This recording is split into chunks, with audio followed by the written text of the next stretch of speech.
शेकडो वर्षापूर्वी विद्यावान नावाचा एक राजा होता. तो खूप हुशार, चतुर व दानशूर होता. त्याचं नाव लौकिक पूर्ण देशभर पसरला होता. प्रत्येक राज्यातील विचारवंत, कलाकार त्याच्याकडे यायचे व त्याच्याशी काही विद्यावान लोक डिबेट करायची, चर्चा करायची आणि राजा किती हुशार आहे याचं कौतुक मांडून ते पुन्हा दुसऱ्या देशात प्रसिद्धी करायची की हा राजा खूप हुशार आहे म्हणून. एके दिवशी एक कलाकार त्या राजाजवळ येतो आणि त्याला राजाच्या बुद्धिमत्तेची परीक्षा घ्यायची असते. तर तो 3 बाहुल्या घेऊन येतो. त्या तिन्ही बाहुल्या एकसारख्या असतात आणि तो राजाला त्या तिन्ही बाहुल्या देतो आणि म्हणतो की राजा, मला तुम्ही सांगा की या तिन्हीपैकी कुठली बाहुली सर्वात वाईट आहे, कुठली बाहुली सर्वात चांगली आहे आणि कुठली बाहुली मीडियम आहे. तर राजा तिन्ही बाहुल्या पाहतो.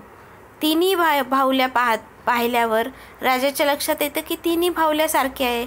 त्यांची उंची सारखी आहे, नाक नक्षा, कान, डोळे, हात, पाय, बाकी कपडे वगैरे सगळे सारखे आहेत. मग राजा थोडासा अचंबित होतो. मग राजा एक बाहुली घेतो आणि खूप निरखून पाहतो. तर तो निरखून पाहिल्यावर राजाच्या लक्षात येतं की त्या बाहुलीच्या कानाला एक होल आहे. तर मग राजा एक छोटीशी काठी घेतो आणि त्या बाहुलीच्या कानातून ती काठी घालतो. तर ती काठी या कानातून जाते व दुसऱ्या कानातून बाहेर येते. मग तसेच राजा दुसरी बाहुली घेतो आणि ती बघतो तर त्याही बाहुलीच्या कानाला होल असतं. तर मग राजा दुसरी छोटी काठी घेतो आणि त्या बाहुलीच्या कानामधून घालतो. तर ती काठी त्या बाहुलीच्या तोंडातून बाहेर येते. राजा बघतो ही बाहुली थोडीशी वेगळी आहे. मग राजा तिसरी बाहुली घेतो आणि तिच्या कानातूनही ती छोटी काठी घालतो.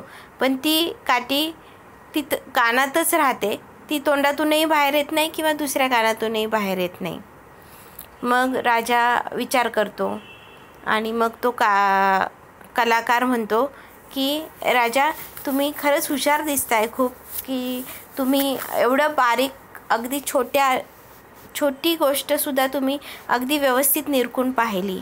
आता मला सांगा की यातली कुठली बाहुली चांगली. तर राजा म्हणतो की ह्या बाहुल्या आपल्याला खूप छान संदेश देतात.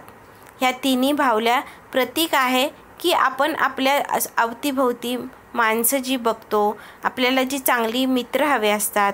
प्रत्येकाला आपले सुखदुःख शेअर करण्यासाठी एक मित्र हवा असतो. संकटकाळी जो आपल्याला मार्गदर्शन करेल, आपलं ऐकून घेईल, आपल्याला सपोर्ट करेल, अशा मित्रांची आवश्यकता असते. तर ह्या तिन्ही बाहुल्या रिप्रेझेंट करतात की आपला चांगला मित्र, खरा मित्र कोण. तर ही पहिली जी बाहुली आहे ती आपला सर्वात वाईट मित्र आहे. कारण ह्या व्यक्तीला, ह्या मित्राला जर आपण काही आपल्या मनातलं सुखदुःख सांगितलं तर तो ह्या कानाने ऐकतो आणि हा ऐकून दुसऱ्या कानाने सोडून देतो. म्हणजे तो अगदी आपल्याला इग्नोर करतो. त्याला आपल्या सुखदुःखाशी काहीही घेणं देणं नसतं. त्यामुळे या व्यक्तीपासून दूर राहिलेलं बरं असतं. ही दुसरी बाहुली दर्शवते की ठीक बऱ्यापैकी आहे हा मित्र, खूप चांगलाही नाही, खूप वाईटही नाही. हा मित्र काय करतो, आपण जे त्याला सांगतो आपल्या मनातली सुखदुःख तो ऐकतो. ॲटलिस्ट हा आपला पेशंटली ऐकून घेतो. पण तो दुसऱ्या बाजूने तोंडातून दुसऱ्या तिसऱ्या कुणाला सांगतो सेम गोष्ट. तर त्यामुळे आपण प्रॉब्लेममध्ये येऊ शकतो. कारण तो आपल्या काही गोष्टी तो स्वतःपर्यंतच ठेवत नाही, सिक्रेट ठेवत नाही. आपले काही सिक्रेट तो ठेवू शकत नाही.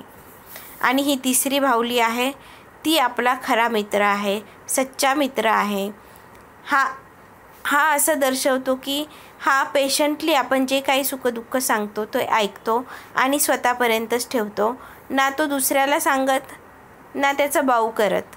आणि हा व्यक्ती आपला खरा मित्र आहे जो आपल्याला समजून घेऊ शकतो, चांगलं गाईड करू शकतो. तर अशा प्रकारे ह्या 3 बाहुल्या आपले मित्रांचे प्रकार दर्शवतो. त्यामुळे मित्रांनो, आपण जर आपले मित्र सिलेक्ट करायचे असेल, आपल्याला जर चांगल्या मैत्री जपायची असेल, तर आपण खूप चांगला विचार करून मैत्री केली पाहिजे. असे एका कानाने ऐकून दुसऱ्या कानाने सोडून देणारे, आपल्याला इग्नोर करणारे मित्र नको आहेत. किंवा आपलं दुःख ऐकून ते दुसऱ्यांना आपलं प्रॉब्लेम सांगणारे असेही मित्र नको आहे.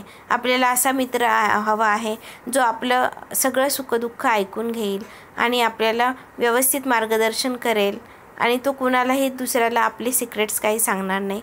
अशा मित्रांची आवश्यकता आहे. त्यामुळे आपण असे मित्र पारखले पाहिजे. हे ऐकल्यावर तो जो कलाकार आलेला असतो तो राजाच्या बुद्धिमत्तेने खूप अवाक होऊन जातो की खरोखर राजा किती बुद्धिमान आहे. आणि मग तो खूप राजाचं कौतुक करतो आणि निघून जातो. अशा प्रकारे हा राजा खूपच चांगला होता आणि खूप प्रसिद्ध होता त्याच्या बुद्धिमत्तेसाठी.